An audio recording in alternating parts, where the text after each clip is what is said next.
The textbook story is simple. Leif Erikson sails west around 1000 CE, builds a small camp, and retreats. A brief failed experiment, but in 2010, geneticists found something that should not exist. A purely Native American DNA lineage carried by about 80 modern Icelanders, traced back 1,000 years. The Viking presence in North America was not brief at all, and the most extraordinary proof is still alive today. For generations, history classes have offered a simple version of the Viking story in North America. Around the year 1000, Leif Erikson sails from Greenland, lands on a wild, unknown shore, and builds a handful of turf huts. The site, later identified as Lance aus Meadows, sits at the edge of Newfoundland, far from the heart of Europe. According to the standard account, the Norse barely have time to explore before running into trouble. Clashes with local indigenous people, whom the Sagas call Skraelings, bring the experiment to a quick, uneasy end. The Vikings pack up and retreat, abandoning their camp. By this telling, the entire Norse adventure in the New World lasts just a few seasons, an isolated footnote, overshadowed by the later arrival of Columbus and the rise of European empires. This version of events has shaped textbooks and museum exhibits for over a century. The Norse appear as bold, but ultimately unsuccessful, explorers whose presence leaves no lasting mark. Lance aus Meadows is described as a short-lived outpost, a failed colony quickly erased by time and weather. The narrative is clean, self-contained, and easy to teach. A single voyage, a brief encounter, and then nothing. Maps and school books show a lone dot on the coast of Newfoundland, with no hint of deeper ties or ongoing contact. Indigenous oral traditions are often sidelined or dismissed as legend, and the Norse are cast as visitors who came and went, leaving the continent unchanged. Yet, as new evidence emerges from genetics, archaeology, and environmental science, this tidy story begins to unravel. In 2010, a team of geneticists in Iceland discovered something that textbook history never predicted: a major discovery. Among the country's 360,000 people, about 80 carried a mitochondrial DNA lineage called C1e, a genetic marker found nowhere in Europe, Asia, or Africa. C1e is exclusive to Native American populations, inherited only from mother to child, passing unchanged through generations.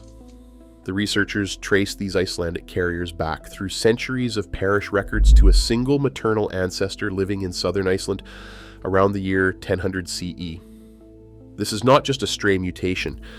The entire C1e sequence is identical to those found in indigenous Americans, and genealogical models place its arrival in Iceland squarely within the era of Norse voyages to the Western Atlantic. Mitochondrial DNA, or mtDNA, is a powerful tool for tracing maternal ancestry. Unlike the rest of our genome, it does not mix from both parents. It travels a single line, mother to daughter, generation after generation. That means a single woman, living a millennium ago, can leave a genetic signature that survives today, even if her name and story have vanished from written history.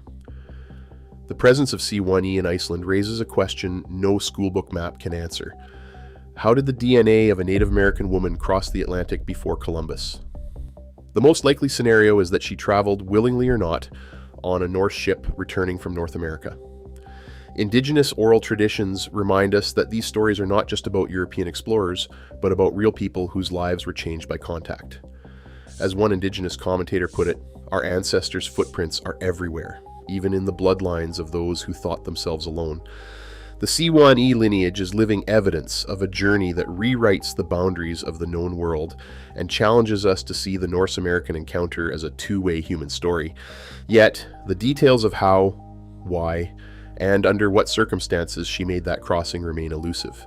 And ethically, they are not for outsiders to decide. What is certain is that her descendants remain a quiet but undeniable link across 1,000 years and an entire ocean.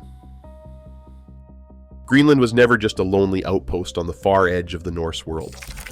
Founded in 985 CE by Eric the Red and his followers, the Greenland colonies grew into a true North Atlantic society. At their height, between 2,000 and 5,000 people lived across dozens of farms, clustered in two main settlements, the eastern settlement near what is now Qaqortoq, and the western settlement close to present-day Nuuk. These were not makeshift camps. Over the centuries, the settlers built stone churches, a cathedral at Gardar, and even established a bishopric recognized by Rome in the early 1200s. Parish churches and graveyards dotted the landscape, mirroring the ecclesiastical network of Scandinavia. But beneath this veneer of permanence lay a constant challenge. Greenland's landscape offered almost no trees. For building houses, repairing ships, and crafting tools, the Norse needed timber, lots of it. Driftwood washed up from Siberia and Norway, but it was never enough for large construction or shipbuilding. Archaeological studies of timber beams from Greenlandic farmsteads have identified species like hemlock and jack pine, trees that grow only in North America. Isotope analysis of these wooden fragments confirms their origins: Labrador, Newfoundland, and even farther south along the Canadian coast. This flow of timber was no accident. It required organized voyages across the Davis Strait, careful planning, and reliable navigation. The Greenlanders didn't just wait for driftwood, they sailed west, harvested logs, and brought them home. Elite farms and churches show the highest proportion of imported North American wood, suggesting that timber was not only a necessity, but also a sign of status and connection. The steady import of wood over centuries points to a logistical system that linked Greenland directly to the forests of North America, a supply line that made repeated contact not just possible, but essential for survival. The Norse settlements in Greenland, far from being isolated, functioned as a bridge, a 500-year gateway between Europe and the resources of the Western Atlantic. At the northern edge of Newfoundland, Meadows stands as the only Norse site in North America confirmed by both archaeology and science. For years it was dismissed as a failed outpost, but new evidence reveals a base of real industry and planning. In 2021, researchers matched a solar storm's radioactive signature from 993 CE to a timber beam, pinpointing its felling to exactly 1021. This is not just an approximation. It is the earliest precise date for Europeans in the Americas, and it anchors the Norse presence to a specific moment in time. Excavations at the site reveal more than a fleeting camp. Archaeologists uncovered a bloomery furnace where Norse workers smelted bog iron into metal.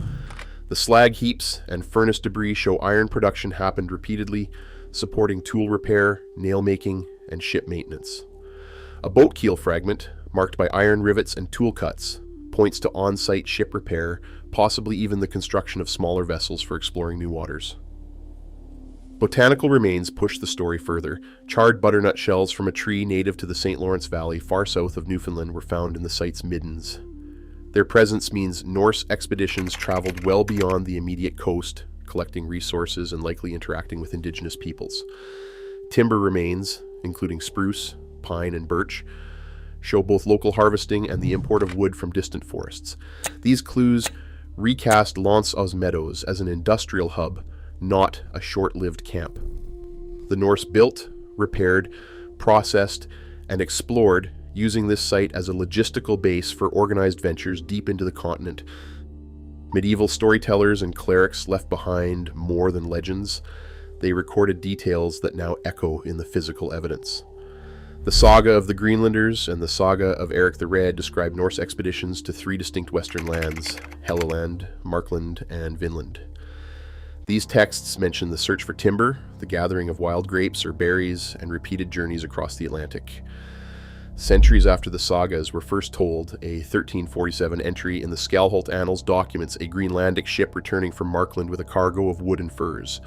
This dated record, written by Icelandic clerics, confirms that Norse voyages to North America continued well into the 14th century, long after Leif Erikson's time. When read alongside the archaeological and genetic discoveries, these medieval sources reveal a pattern of contact and resource gathering that spanned generations, not just a single fleeting visit. The short-lived Viking story has survived for reasons that go far beyond the evidence itself. In the 19th century, European and American historians shaped a narrative that put Columbus at the center of the discovery of the New World. Norse voyages became a side note, interesting but supposedly inconsequential. This Eurocentric framing filtered into textbooks and classrooms, where a single brief Norse visit was easier to teach and fit the story of progress from Columbus onward. Meanwhile, the archaeological record worked against the Norse. Turf houses and timber structures, unlike stone castles or pyramids, vanished in Greenland's harsh climate and Newfoundland's wet soils. Only a few stone footings at Meadows escaped decay, making the site look minor and temporary. Other possible Norse sites, like Point Rosé, remain hotly debated, with preservation bias and scant material evidence fueling skepticism.